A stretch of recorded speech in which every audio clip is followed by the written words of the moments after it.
but you went around the country as a staunch member of ODM, hii chama ambaye imezungumziwa hapa.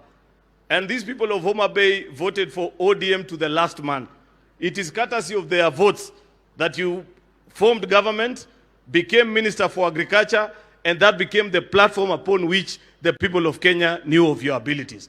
Kwa hivyo sasa ile wewe unapanga mambo ya Kenya, ujue hawa watu wa Homa Bay ni shareholders kwa success yako pia. Wasikumbushwe tu ile kura ya juzi peke yake.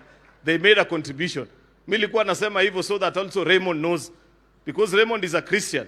Raymond, when you go to sleep today, read Acts chapter 1 verse 8. It speaks about being a disciple and a witness.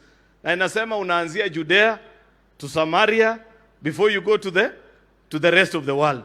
Hapa Kanyipiri and Homa Bay, this is your Jerusalem. This is where you're supposed to start all the good works. As you sit on your beautiful desk in Harambee House, my friend, ukipanga vitu ya Kenya mzima, kama hakuna kitu mzuri ya Kanyipiri, kama hakuna kitu mzuri ya watu wa Homa Bay, usipitishe hiyo makaratasi, my friend.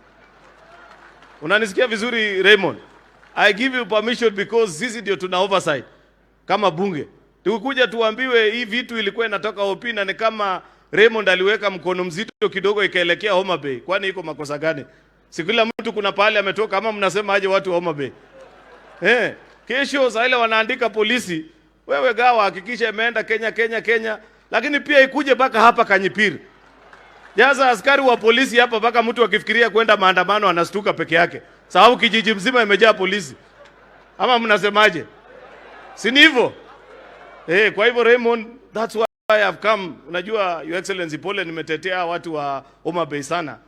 Unajua tumeambiwa na Hesbon. Hiyo Belgut tunasikia wanataja I come from Belgut. Kwa hivyo nikiwa hapa mimi niko Kawaya. Yaani niko kwa Kawaya.